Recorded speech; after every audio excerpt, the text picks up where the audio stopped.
Damos inicio a esta mesa de diálogo para hablar sobre la recuperación y el rescate económico, sobre todo en el tema de la pequeña y mediana empresa, con la diputada presidenta de la Comisión de Pequeña y Mediana Empresa del Congreso de la República, la diputada Alexandra Axip. Muy buenas noches, diputada, bienvenida. ¿Cómo estamos? Muy buenas noches, qué gusto saludarlos aquí presentes para dar toda la información a la población. Muchas gracias por aceptar la invitación. Y también nos acompaña el emprendedor, empresario y autor Alexis Canagüí. Muy buenas noches, Alexis, bienvenido. Buenas noches, José. Un gusto estar acá hoy y poder compartir contigo y con tu audiencia. Vamos a hablar del clima de negocios actual en Guatemala. Sabemos que acabamos de salir de una pandemia terrible, que la certeza jurídica en Guatemala no es la más adecuada. Tenemos corte que deberían de haber entregado su puesto hace más de un año. Tenemos una elección de corte de constitucionalidad que está más enredada que ni siquiera la población está muy enterada. Ayer se juramentaron a la nueva junta, a los nuevos magistrados de la CC, y a una magistrada no la juramentaron. Algunos dicen que hubo ahí zancadilla, unos dicen, bueno, no sé, vaya usted a saber. La cuestión es que eso definitivamente afecta al clima de negocios. Yo le pregunto a la diputada, ¿debería de afectar o debería de componer, como muy bien dicen algunos, que se arregló la República con esta nueva Corte de Constitucionalidad? ¿El clima de negocios va a mejorar automáticamente, diputada? Yo creo que de mejorar automáticamente, no creo que eso se dé. Nosotros esperamos que todos los jueces y magistrados actúen apegados a la ley. A nosotros como Congreso nos corresponde crear todo ese andamiaje que ayude a facilitar, en este caso, a las MIPYMES, desde su momento de su creación y su desarrollo. Entonces nosotros estamos muy comprometidos como Comisión de Pequeña y Mediana Empresa a crear este andamiaje que ayude y fortalezca a las MIPYMES que ya existen y ayuden a la creación de nuevos emprendimientos que estamos pudiendo ver que se están dando en todo el territorio guatemalteco. Y hablando precisamente de todo el territorio guatemalteco, sé que Alexis ha andado apoyando en gira en el interior del país a los pequeños y medianos empresarios. El clima de negocios actualmente, ¿cómo es en el interior? Como bien mencionábamos, esta semana tuvimos elección de magistrados de la Corte de Constitucionalidad. Por preguntarte, Alexis, este tema le pone en coco, como bien se dice en buen chapín, en el tema en el interior, o esta elección ha pasado desapercibida, porque yo sé que la elección de alcaldes, de diputados y de presidentes en todo el país es una gran bulla. Sin embargo, tenemos elección de uno de los organismos del Estado y sin embargo no se escucha nada, no se sabe nada. ¿Cómo es el clima de negocios actualmente en el interior? Y si el tema de la elección de nuevos magistrados de la Corte de Constitucionalidad ha sonado en los lugares donde has estado. No, creo que no es un tema que se toque dentro del ámbito de negocios. La verdad es que también, como bien lo decías, los emprendedores están muy enfocados localmente en sus autoridades locales, buscando hacer lobby con ellos y no tanto a nivel república. Entonces, y también nosotros íbamos con una misión muy clara y muy enfocada en impulsar el consumo local, el turismo interno y identificar las industrias o las áreas más afectadas por la pandemia dentro de estas ciudades donde fuimos. La campaña que nosotros estamos empujando se llama Guate se levanta. Es una campaña que lanzamos para precisamente impulsar a los emprendedores y a las pymes del país, y hemos estado viajando a las principales ciudades, como este fin de semana estuvimos desde jueves a domingo en Quetzaltenango, Huehuetenango y luego Cobán. Y lo que vimos fue un positivismo. Está muy entusiasmado el gremio de turismo, está muy entusiasmados trabajando.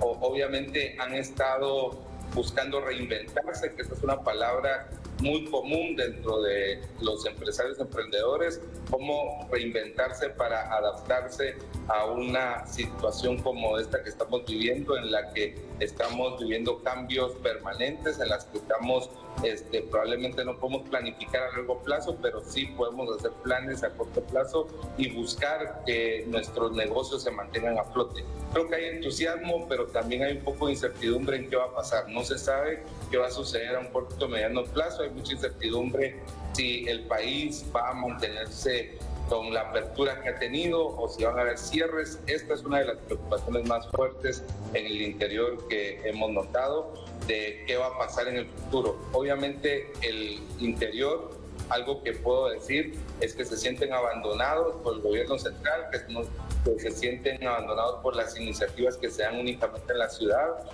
Nos agradecían mucho que fuéramos a apoyarlos, que fuéramos a impulsarlos, porque era algo que no había pasado antes y que no habían sentido de esta manera.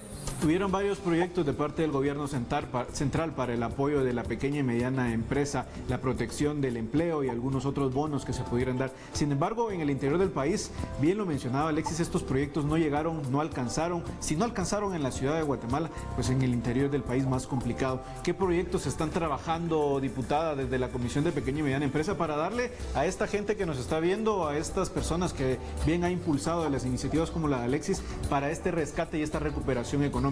Cuando hablamos de cierres temporales debido a la pandemia, tengo entendido, claro, que son medidas que al final las sopesa el Ministerio de Salud en base a los datos y en base al riesgo que tenemos de caer en una tercera ola de contagios, hospitales ya colapsados. Sin embargo, también sabemos que Guatemala no se puede dar el lujo de hacer un lockdown como lo hacen en Estados Unidos, como lo han hecho en Inglaterra, como lo han hecho en Italia, donde cierran un mes, 2 meses. Lamentablemente la economía de Guatemala es economía de subsistencia y andan viendo cómo van a hacer para subsistir el siguiente día y el siguiente día. Y un cierre es prácticamente inviable en economías tan frágiles como las son las guatemaltecas. Diputada, le dejo la palabra. Bueno, pues muchas gracias. Yendo un poquito de atrás hacia adelante, yo concuerdo con que Guatemala no está preparada para tener otro cierre como nosotros ya lo podemos ver. Creo que económicamente afectó en bastantes áreas, pero también por desgracia nuestra cultura, no somos un país de cultura de prevención. Pudimos ver cómo es que las personas salieron en Semana Santa de alguna manera irresponsable. Vimos que el uso de la mascarilla fue nulo y nosotros también estamos viendo desde la Comisión de Salud cómo es que los centros de salud ya no se están dando abastos.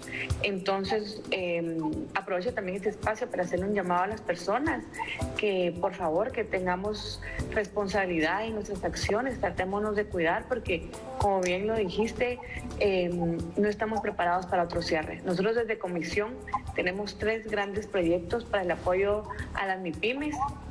Si bien es cierto que el gobierno tuvo programas para el apoyo al empleo, vemos que otras instituciones pues no pudieron ejecutar lo que el Congreso les destinó.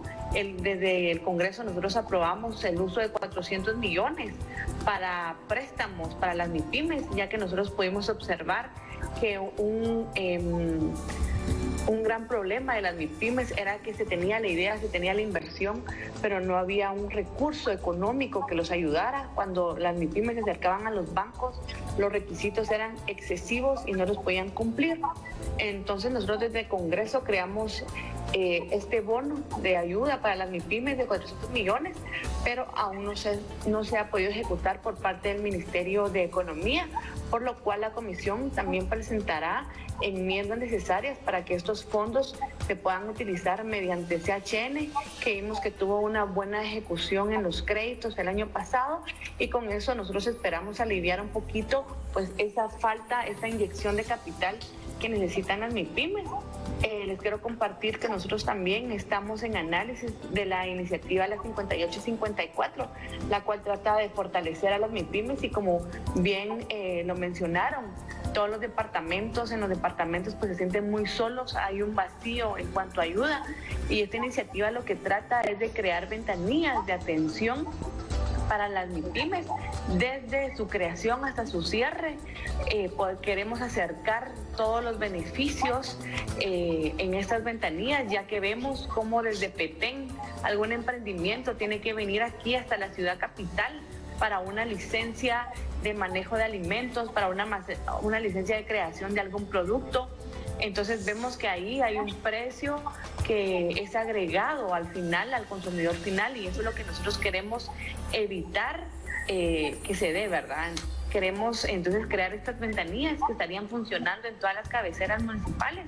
También queremos crear créditos blandos en esta nueva iniciativa que nosotros estamos viendo como comisión, y también queremos crear una base web en donde las MIPYMES puedan ver la inscripción, qué requisitos necesitan y que ellos de alguna manera, toda la población pues también pueda hacer una fiscalización activa en ver en qué se están utilizando sus recursos.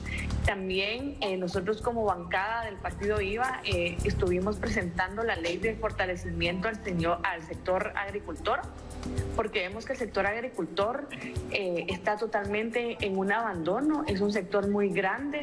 Gracias a nuestros agricultores, creo que en este cierre nunca dejamos de tener alimentos sobre nuestra mesa y no hay una ley que esté enfocada para el fortalecimiento del agricultor. Entonces también tenemos estas grandes iniciativas en la comisión que nosotros esperamos dictaminar favorable y esperamos que se puedan aprobar en el Pleno. Alexis, en el interior del país, el tema de que salga la ministra de Salud y diga, miren, en estos días voy a tomar una decisión o se va a tomar una decisión en medio de junta, en medio de estas comisiones para hacer un cierre o para tener nuevas restricciones. ¿Cómo se toman estas noticias en el interior del país? Porque muchas veces nosotros solo nos miramos, como bien se dice, el ombligo. No nos ponemos a pensar en cómo repercute esto en el interior del país. ¿Cómo se lo toman las pequeñas empresas? Sobre todo aquellas más afectadas, las del sector turismo, los hoteles, los restaurantes, todos estos pueblos que viven prácticamente el 90% del ingreso del turismo local y el turismo internacional, que se han visto muy afectadas. Sí, es una noticia muy alarmante, es algo que ha puesto en evidencia también cómo se están uniendo cada vez más, se están agremiando cada vez más los sectores, porque se están lanzando comunicados, mensajes de que esto no puede darse de la manera en que se ha dado antes, quizás de una manera diferente, pero de la forma en la que se dio durante lo más fuerte de la pandemia sería fatal para los negocios. Realmente los negocios están alarmados, los empresarios de verdad están muy asustados por este tema. Si se llegara algo así, muchos de ellos no lo soportarían. Algunos del tema del turismo, por ejemplo, me mencionaban que si ellos hubieran tenido oportunidad de pasar la Semana Santa abiertos en el año pasado, en el tema del cierre que fue precisamente antes de Semana Santa, si hubieran logrado llegar hasta después de Semana Santa, ellos hubieran tenido dinero, muchos de ellos, para aguantar mucho más meses, pero algunos tuvieron que cerrar porque no tuvieron esa oportunidad de poder tener la venta alta que hay en Semana Santa. Entonces, pensar también cómo están pensando los empresarios al tomar estas decisiones. Creo que si se van a tomar decisiones a nivel gobierno para hacer cierres, para poner restricciones, creo que se debe tomar en cuenta la opinión de los empresarios. Alexis, hacer un análisis. Que te interrumpa, Alexis, pero también vemos que los gobiernos locales también están tomando decisiones arbitrarias, pese a que no hay ninguna restricción a nivel gobierno local, a nivel central, sí hay restricciones por medio de los gobiernos locales. ¿Esto también repercute directamente en la economía informal o en la economía de emprendimiento?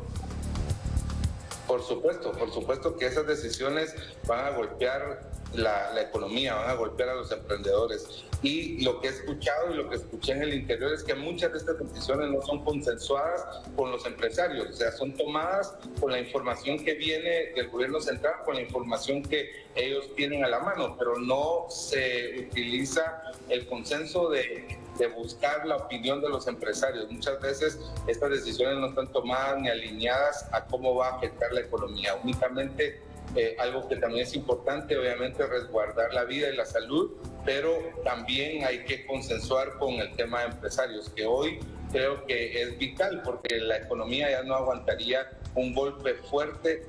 Se estima que en Guatemala no hay datos, pero se estima que en Latinoamérica 2.7 millones de empresas van a cerrar en este año y esto es alarmante. O sea, Guatemala está cerrando empresas. Nosotros que trabajamos diariamente con empresarios vemos cómo todos los días nos enteramos de empresas que han tenido que cerrar porque no han podido tener el músculo, no han podido tener una salida a esta situación de crisis, a la pandemia, no han podido mantener sus negocios a flote. Entonces, aquellos que se han mantenido es porque o se han logrado reinventar o han tenido la oportunidad de un préstamo o se han endeudado para mantener sus negocios o han estado en una industria que ha tenido algún crecimiento. Bien, las medidas que están tomando desde la comisión parecen medidas muy acertadas y medidas muy esperanzadoras para la gente que nos está viendo, diputada, pero no hay duda que para tener esa recuperación económica, para tener, digamos, la confianza de que la gente nuevamente empiece a abrir, empiece a quitarse todo esto que nos dejó la pandemia, es necesario sí o sí que se lleve a cabo el plan de vacunación. Sé que usted también está en la Comisión de Salud. Por eso le pregunto, el tema de la reactivación y la recuperación económica debería de ir de la mano con un plan de vacunación, pero de veras vacunar a la mayoría de la población posible. Nosotros como guatemaltecos vemos, con mucha añoranza, vemos al vecino de a la par en El Salvador, ya va vacunando en tercera fase, según tengo entendido. Vemos Costa Rica que lleva un 30% ya de la población. Sin embargo, en Guatemala aún no tenemos claro, ni siquiera tenemos claro cuándo es que vienen las vacunas. Solo han dicho, empezamos fase 1, empezamos fase 2, pero después no empezamos fase 2. Luego dijeron, mire, viene la vacuna, pero es que no es que viene, sino que es que solo pagamos el 50% de que las vacunas, pero todavía no nos han dicho cuándo van a venir las vacunas compradas con ese 50%, que tengo entendido ya aparece la compra en el SICOIN, pero aún no tenemos fecha de esa compra de vacunas. Yo sé que en el Congreso ustedes ya aprobaron también un presupuesto alto para la compra de vacunas. Así es, nosotros tenemos como comisión la responsabilidad de estar fiscalizando. Este lunes yo estuve con el coordinador de la dirección central, la que se encarga del área metropolitana, porque el área metropolitana pues va a ser el área que tenga más presión y más afluencia para poder vacunar. Nosotros vimos cómo en Semana Santa los centros de vacunación masivas pues no funcionaron porque hubo una aglomeración de personas bastante fuerte. Nosotros estamos en proceso en colaboración con el Ministerio de Salud en poder abrir nuevos centros de vacunación. Tenemos el apoyo de la Universidad Rafael Andívar, la Universidad de San Carlos de Guatemala, que yo creo que ya se formalizó ahí, que también pudieran haber puestos de vacunación. La primera etapa pues finaliza el 31 de abril de vacunación y empezaríamos con la segunda etapa de vacunación en mayo, pero la incertidumbre es la falta de vacunas, porque si no existe pues el suministro más importante, que es vacunas, no podemos tener una planificación objetiva sobre cuántos centros de vacunación nosotros deberíamos de aperturar. Entonces, desde la Comisión de Salud estamos muy vigilantes por el proceso. Sabemos de que COVAX ha incumplido con el trato que se dio inicialmente a Guatemala. Creemos de que se debería de priorizar a los países en alto nivel de riesgo y con economías tan frágiles como es Guatemala, pero ahí vamos a estar esperando y creando todos los mecanismos legales, tanto nacionales como internacionales, para agilizar la entrega de vacunas.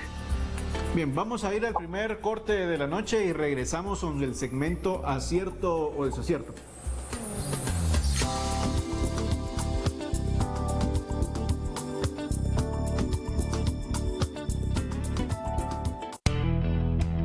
Madrugar para empezar bien. Saber que siempre se puede mejorar. El éxito es de gente como tú, que aprecia lo bueno, que sabe escoger lo mejor. Santa Delfina, el gusto por lo nuestro. Listo, doña Blanquita. Llevo 100 libras de camarón jumbo. ¿Qué dice? ¿Se los queda? Adelante. ¡Sí, me los quedo! Aquí estoy yo, con hasta 60,000 quetzales sin fiador, para hacer crecer tu negocio con préstamo empresario Chapín, fácil y rápido. Sueñas, decides, logras. Banco Azteca. Sabemos que el diabético con frecuencia tiene sed y que se siente agotado. Por eso, para la deshidratación del diabético, toma Levusol y sigue con tu vida. TV Azteca Guate, cerca de ti. Acierto o desacierto.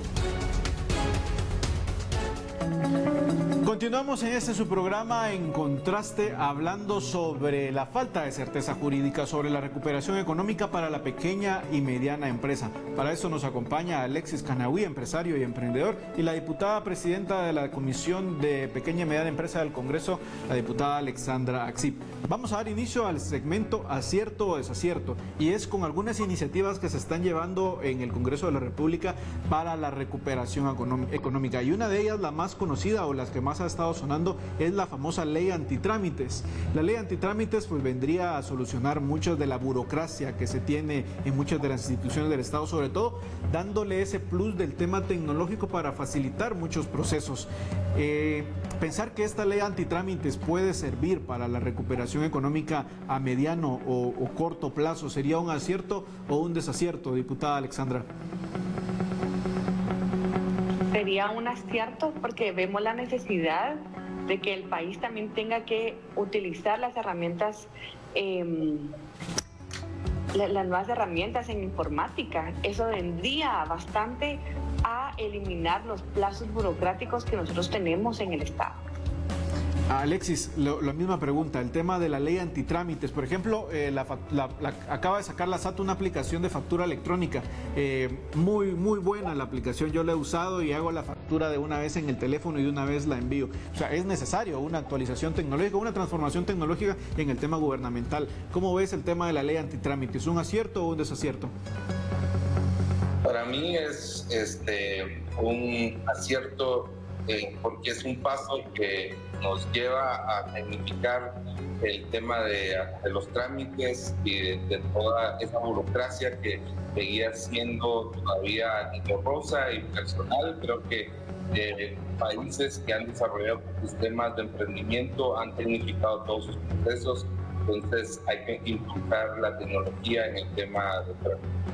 Hablando precisamente de la SAT, o la Superintendencia de Administración Tributaria, diputada, las estrategias que se han buscado para ampliar la base tributaria no han sido tal vez las más adecuadas, y vemos que cómo cuesta pasar de la economía informal a la economía formal. Ponen bastantes trabas. No es fácil ir, por ejemplo, al ministerio al mercantil a sacar una patente, por ponerles un ejemplo. Lleva un proceso bastante burocrático. En cuanto a las estrategias que se buscan para facilitar esos procesos, está la ley antitrámites. ¿Sería un acierto o un desacierto buscar ampliar la base tributaria, diputada? Yo creo que es un acierto, pero debemos de tener en cuenta como Estado de que qué le estamos ofreciendo a esas personas que están en la economía informal, qué atractivo ellos le van a encontrar para pasarse a la formalidad, aparte de pagar impuestos. Entonces nosotros también como comisión estamos creando un régimen especial para las MIPYMES, en donde no van a estar pagando el 5%, sino que empezarían por un 2%, pero con una serie de beneficios, que ellos no sientan una carga tributaria, sino que se va a estar pagando este 2%, pero ellos van a estar viendo ventanillas ágiles para ellos de información, de asesoría, el acceso a créditos. Entonces lo vemos como un gran acierto. Alexis, el tema de pagar los impuestos es bien complejo, porque la mayoría de personas espera ver ese pago de impuestos que se traduzca en beneficios de salud, en beneficios de seguridad, en beneficios de educación o en algún tipo de beneficio, aunque sea tributario. Sin embargo, actualmente no lo vemos, y el dar el salto de la informalidad a la formalidad ha sido un gran problema. La SAT, en vez de buscar ampliar la base tributaria, muchas veces lo que busca es ver a los que ya están y buscar esas formas penales de recaudación tributaria. ¿Cómo verías el tema de la ampliación tributaria por medio de incentivos a la pequeña y mediana empresa? Creo que es acertada si se hace de la forma en la que más beneficie,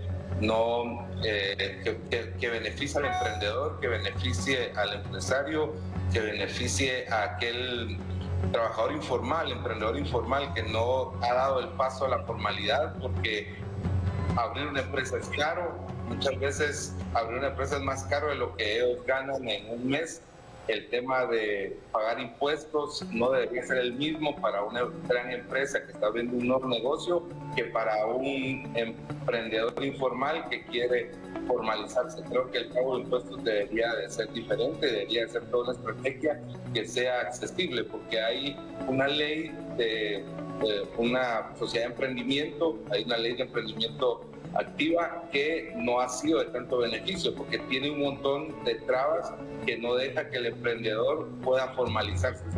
Ese emprendedor informal sigue sin tener ese conocimiento, sin tener ese acceso. Entonces creo que la palabra es que sea accesible y que sea viable para los emprendedores.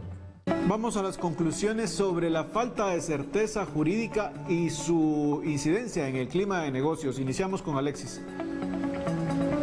Creo que es